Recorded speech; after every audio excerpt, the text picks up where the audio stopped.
90.3 WMSC, Upper Montclair. Alrighty. We are back for the News Commons Radio Hour. We're here in studio right now with Craig McCarthy, he's a reporter for NJ.com. And Craig, I just want to play this "Everything You Need to Know in 60 Seconds" clip from the site. You think is that cool? We can do that? Yeah, we'll listen to Sean Sullivan walk us through this. All right, cool. So yes, that's right. Sean Sullivan, another NJ.com reporter. I actually went to high school with Sean. We are going to play this real quick. This is about the Force Report, which is a comprehensive new database. It's the largest database of police force in New Jersey history. And I'll just go ahead and let Sean tell it. The single greatest power given to police officers is the legal right to harm another person. Adrenaline, confusion, fear. Lives forever changed in fractions of a second. The vast majority of officers use force only as a last resort. But who's watching the ones who abuse their power? Who's making sure people of all colors, communities, and backgrounds are treated equally? Who's tracking trends and stopping overly aggressive officers before someone else gets hurt? Get in the car! Coming this fall, an unprecedented reporting project in New Jersey. The most comprehensive statewide database of police use of force in the United States. Your town, your police department, your local officers. I'm not resisting. The central system for tracking police force in New Jersey is broken. Now we're picking up the pieces. Wow. Okay. So, thank you, Sean. Craig, why don't you tell us a little bit about how this project got started? So last year, there was a ruling actually involving NorthJersey.com. They had sued to get the dashboard records, dashboard videos and the records from a fatal shooting in Lyndhurst in 2014. So that made its way all the way up to the Supreme Court. Went through the appellate courts and what have you. The Supreme Court ruled last July 11th that all of those records would be public. There was enough. One of them, the dashboard, was under common law, but the use of force forms should have been provided, but the court ruled unredacted to the public under OPRA, which is our state public's records law. So we had already been looking at, I personally was already looking at one department in Middlesex County where I had written about a teen who was involved in an encounter with an officer. That officer was later charged with assault. He's since been indicted. He's pleaded not guilty. But we had, in my reporting, I heard anecdotally that there was a lot of incidents of force that he was involved in. Obviously, it's very hard for us to stand that up besides just talking to residents in the community or anything like that. So once this ruling came down, we said, oh, look, we can start asking for these forms, at least get start looking to see who we need to interview, see what records we need to pull. And then when I was talking to my editor, Christopher Baxter, he said, well, why don't we look at the whole state? So this is where things get thick, I like to say. How many records requests? Let's fast forward. You've gone through this whole process. In the end, what's the total number of public records requests that you had to file? So the number we're doing for this is 506 because there was other ones that were ancillary that I had to file for certain things, but this is to create this database. It was 506 public records requests. Are you okay? I now have an email list where I could carpet bomb basically the entire state of custodians to get things when I want to get it, which now we have that that tool in our back pocket whenever we want to grab records. So. For those of you who don't know, and everyone in this room is aware, but the process of filing and dealing with and organizing and collecting all of these public records is tedious to say the least, and excruciatingly tedious to say even put it mildly. I would say. Can you tell us what is that like? If I feel like you should interview the people in my newsroom who heard me screaming on the phone for hours on end. There was a lot of things I cannot say on a radio station, but the funniest anecdote that comes with this is one of my police sources I had spoken with, and he knew it was coming. He had it all prepared. He had it on a disc. I sent it to the Oprah in, and I called him. I was like, "Hey man, where is this?" And the custodian, he walks up to the custodian. Custodian says, "Oh, I was just about to deny it. It was too overbroad." And he's like, "Why? I'm right here. I have it right here." And that was kind of like the general. You can't say all. I would say probably about 20% of the time, 30% of the time. A lot of the people, they don't understand the records laws that we're asking for. They're that's they're duty bound to follow. Yeah. And there actually was since a GRC ruling that fined somebody personally for not obeying those laws. So that was a nice little thing I had in my back pocket to threaten them with. Now, when you talk about this first officer, Joseph Ryman, this is not. I mean, the one case he was charged with assault, he pleaded not guilty. But when you looked at him in particular and the department in Lyndhurst, tell us about what you. Carteret. I'm sorry, Carteret. Sorry about that. Lyndhurst was the fatal shooting. Yes, you're right. Sorry. Tell me about what you saw when you first started looking into Carteret. What picture started to emerge, specifically with regard to Ryman and his relationship to use of force in the rest of the department? So what we started to find and what we had stood up through reporting was that he appeared to use force at a higher level than everybody else. And then once we had the forms, we kind of see that. But once we started watching videos and we started doing interviews with people in the neighborhood, it was something, well, from what everybody was telling us, it would seem like he was too quick to use force in certain situations compared to the other officers that he was patrolling with. Yeah. So this is an important distinction, too, because a lot of the response, the knee-jerk reactionary response to this kind of thing that I've seen in your wonderful comment section on NJ.com, I must say, truly a place of productive dialogue. But it's the reaction is, this is anti-cop, this is not a database about police abuse of force, right? The one thing I've heard from you all consistently is this is documenting incidents of use of force, and that does not necessarily mean that it is every incident is an abuse, because a use of force is not inherently an abuse of force. It requires more context on an individual basis. But what you all looked at was a sort of meta view, the data in the aggregate, and say, what are we looking at in terms of the trends of this data? How is it related to other departments of similar size and stature? And what does it say about the proportions of use of force? Is that right. accurate, or is that fair? No, that's completely fair, and that's exactly what on every page we have a disclaimer saying that we've mentioned in multiple articles. This is a baseline. This is a baseline, so we can start looking at things and say, hey, is the training that the county prosecutor's offices are assigning biannually, is it working, or do they have to revisit certain things? Do they have to revisit how they do a de-escalation training for mentally, for emotionally distressed people when they have to go to the scene? Where are the gaps? And if you don't have the data, you can't find that. I think that, one of the arguments is made which was made yesterday in that statement, which is rare. Every law enforcement, basically official in the state signing on to it is saying that, this is not complete, and we're going to go back and we're going to, try to create this ourselves. But we spent the last 9 months taking these forms that weren't standardized and going through and creating and making them to the standardized system in which the form was sent out in 2001. So again, this is the baseline. This is where we should be starting from to start taking a hard look at this, because it's not saying that these officers are bad. It's pointing in direction of trends and some things that do raise red flags and would have under other systems of early warning systems such as LA, Chicago, or New York City. Right. I want to just read a little bit from the statement that this was put out. This is put out, again, this is a very rare joint statement, as it says in the article here.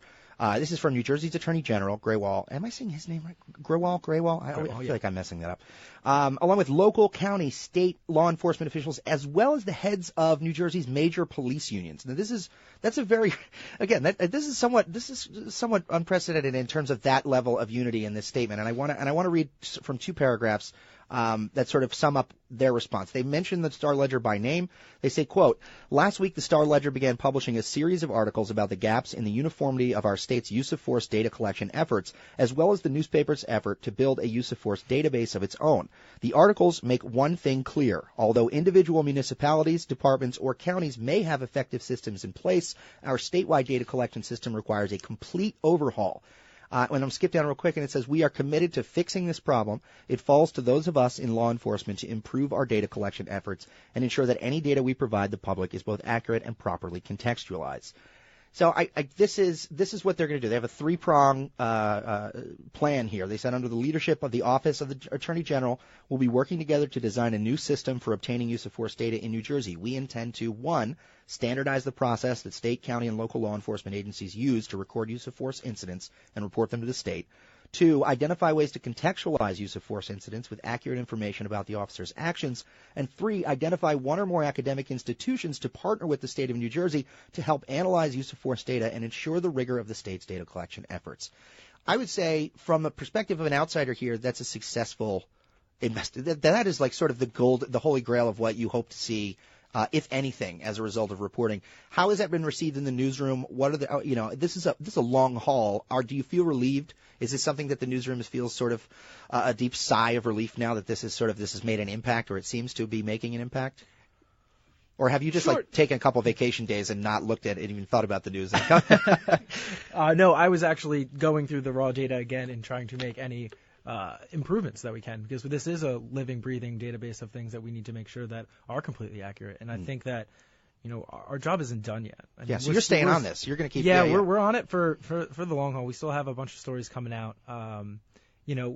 That's not going to happen for a while. Let's be honest. They're not going to get that information together for a while. So we have it, and we have the government not moving swiftly to enact meaningful reform. So we'll be able to come out with some more some more articles in the next few weeks, and we're going to have a few follow-ups to this, to say the least. So we got Carla Baranauckas in the studio with us. For those of you who listen, Carla is one of our best friends of the show. Please tell us, you want to chime in here? Yeah, the one thing I was going to ask is the database collects information about use of force, and there are probably some incidents that don't rise to the definition of use of force, but regular people might think that was a little rougher than it needed to be. And so the use of force is something that kind of reaches a certain boiling point, right? Well, I think that's the argument that a lot of the state level guys of the PBA and everything are making, because the lower level things, so such as compliance hold, like I talked to the chief in Hoboken. He said anytime we put hands on, we mark down that it was a compliance hold, which is a pain-inducing hold. That's what the definition of it is. So there are places that out of abundance of caution over-report, and that's what they're saying. That's why some of the numbers could be a little bit high, and which is why we're saying it's not it's not pointing to any bad officers in this sense. It's pointing to the system, and if you're kind of on the low end or the high end, those are kind of the places that people in authority should be looking at, because again, we're journalists. We're not the arbiters of what's excessive or what's right here, because this is their job to justify that and to make the ruling on that. Mm-hmm. And we're just trying to put the pieces together to help everybody get to that point. Carla, you do the Local Connection newsletter every week, and this week you featured the database and gave some tips for local reporters and how they can take this and localize it. This has been a big part of what your newsroom, Craig, has been pushing, and that's why we did the webinar yesterday, is an attempt to connect local reporters and allow them to use this data. Do you want to talk, Carla, a little bit about how maybe even talk to local reporters who may be listening and how they might use this database in their everyday work? Absolutely. Okay, on the one hand, you've got reporters in New Jersey who NJ Advanced Media and NJ.com have so graciously made the database available for people to search on their own. So people can go in and check their own town to see what the trends are. And as Craig has so rightly pointed out, it's not a right or wrong, kind of a smoking gun type of thing, but it's a good way to look at what the trends are and what's happening. So anybody in New Jersey who's covering police should definitely be looking at this. In addition, anyone who's outside of New Jersey should look at this database to get an idea of what sorts of things can be reported on, because even if you're in a local community in, a surrounding state or even, anywhere across the country, if you look at this database, it gives you a good roadmap of things you can ask about in your own town. How are these incidents reported? Is there a standardized reporting in your own state? How many of these incidents come up? And so, going further with that, I would talk about the training of it, because I think that's a general misconception, especially in the public. When we see these viral videos come out, we see the thing in Wildwood, we see all of these videos that get played on the night news, and they're on our websites now. The main goal of this too is so people can understand what they're yelling about and to understand what police force is. Mm-hmm. And a lot of the vast majority of the time, the things that there's outrage about, no, not vast majority, probably a lot of the time when there's outrage about certain things too, it's part of their training and they come out justified in it. But there's just a misconception of what is going on between maybe that, and I talked to the chief the other day, and he said he put that on policing and the messaging and them not getting out what they do. So reaching out and finding out what their training is. Absolutely. And this is not the kind of thing where you want to go into the database, find some numbers, and then just publish them and tell the community, look how shocking this is. Right. This is your foundational reporting where then you go and check with everybody else. You go and talk to the police, you talk to the mayor and the council, and you talk to defense attorneys, and you talk to judges, and you take what's in the database, look at what information is there, and then go out and have other people help you put it into context, because that was one of the big things you said about context. And then one other thing I was going to ask you about context, it would seem to me that some police officers, just because of the nature of their assignment, would have more reason to use force than others. And so I'm assuming that that's also one of the contextual points that any reporter using information from the database would want to have, that they wouldn't want to just say, this officer had this number of incidents and this officer had fewer incidents, so that officer must be better. It could be that the one with fewer incidents is the one who's sent to really low-level, not tense situations, right? Right. It's all about looking a little bit deeper at each one of these things. I mean, so when I had originally written about Carteret, the thing that popped out for that when I was speaking to experts, I was speaking to Maria Haberfeld from John Jay, and she had said, yes, if they're on a crime unit, they're on a drug unit, if they're on this, but there would be multiple people at that level or around that level. Okay. So, that the outliers are where there's red flags that the experts have said to look at. Mm-hmm. So if there's 4 or 5 guys that are on a street crime unit, they should all kind of be around the same level. And that's what LA does. LA takes their shift and they look at the mean of their shift, and for nerdiness, they go into 2 standard deviations above that, and that's when they get flagged. Mm-hmm. So they're comparing it to shift to shift to shift and into your peers and to what you're doing together. So there is a lot more to this. With anything policing, obviously, but it's not just, as you said, cut and dry, more incidents make a bad officer. That's not what we're saying. We've outlined in every page with the disclaimer to explain that. It's just to be studying police use of force, which is their greatest responsibility and sets them apart from the residents in a state. We give them the power to do that. Yeah. It's maybe surprising to some, but localized reporting requires reporting, actually, and not just reading the database, which is what you really got through really well in Carla in your local edition. And you give them plenty of starting points to go with, questions to ask. So I urge people to check that out as well. You can go to centerforcooperativemedia.org and check out the local connection. You can go to force.nj.com to see the force report from NJ Advanced Media. Craig McCarthy, thank you so much for coming by. You're more than welcome to hang out here. We got about 30 minutes left. We're going to go on a break. We're going to talk here with Joan about some Amazon stuff.